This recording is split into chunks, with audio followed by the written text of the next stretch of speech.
Hello guys, welcome to my YouTube channel. কেমন আছো তোমরা?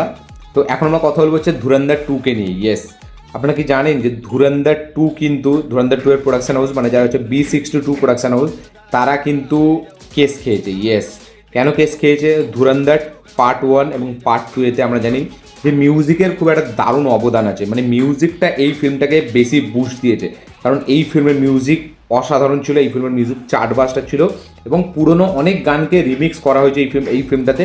রিক্রিয়েট টাইপ অফ করা হয়েছে, সেগুলো রিমিক্স করে আজকের টাইম অনুযায়ী সেগুলোকে সাজানো হয়েছে। পার্ট 1এও আমরা দেখেছি, পার্ট 2-এতে। পার্ট 2 যেহেতু আমি এখনও দেখিনি, বাট আমি শুনেছি, যেহেতু সোশ্যাল মিডিয়ার যুগ, কোনো কিছু তার লুকিয়ে থাকে না। তো পার্ট 2-এতে অনেক গান আছে, যার মধ্যে ওই যে ওয়ে ওয়ে বা তাম্মা তাম্মা এই গানগুলো আমি দেখেছিলাম যে আছে ফিল্মটার মধ্যে। তো এই ওয়ে ওয়ে গানটার জন্য কিন্তু এই গানটা হচ্ছে ত্রিদেব বলে একটা সিনেমা ছিল 1989-এ, যেটা 1989-এর সিনেমা। নাসিরুদ্দিন শাহ, সানি দেওয়াল আর জ্যাকি শ্রফ, এরা তিনজন ছিল, মাধুরী দীক্ষিত ছিল।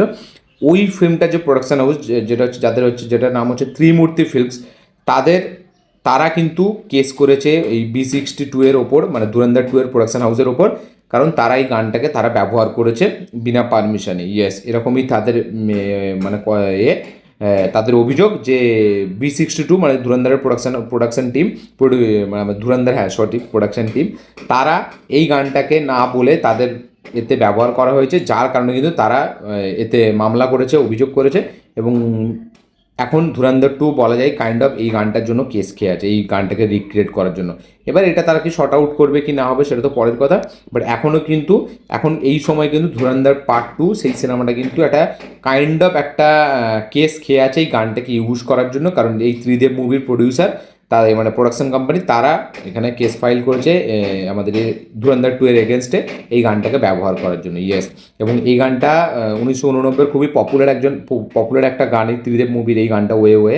এবং ধুরন্ধর 2-এতে আরও অনেক রকম গান আছে, বাট এই গানটা হয়তো কোনো কারণে তারা পারমিশন নেয়নি, বা কোনো কারণে তাদের কোনো ব্যাপার আছে, মানে টাকার অংশের ব্যাপার আছে না কী আছে সেটা তো জানা যায়নি।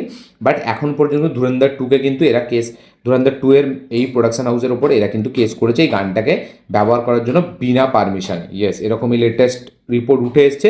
তো দেখা যাক সেটা কী হয়, কতদূর কী পর্যন্ত যায়। বাট ধুরন্ধর 2 অনেক কিছু মাঝখানে ফেসও করেছে, বাট সেই ফেস করার মাঝখানেও কিন্তু ধুরন্ধর 2 নিজের জালওয়া কিন্তু রেখেই গেছে। ইয়েস, আমরা মাঝখানে দেখেছিলাম যে ধুরন্ধর 2 বিনা পারমিশনে নাকি শুটিং করা নিয়ে একটা BMC থেকে একটা রিপোর্ট কেস খেয়েছিল, ঠিক আছে। তারপরে এই ফিল্মটাকে নিয়ে এখন প্রোপাগান্ডা ফিল্ম অনেকটা একটা স্লোগান উঠছে তার উপরে, এই ব্যাপার যে তারা বিনা অনুমতিতে গান করেছে। তো আপনাদের কি বক্তব্য এটার উপরে অবশ্যই কমেন্টে লিখে জানাবেন।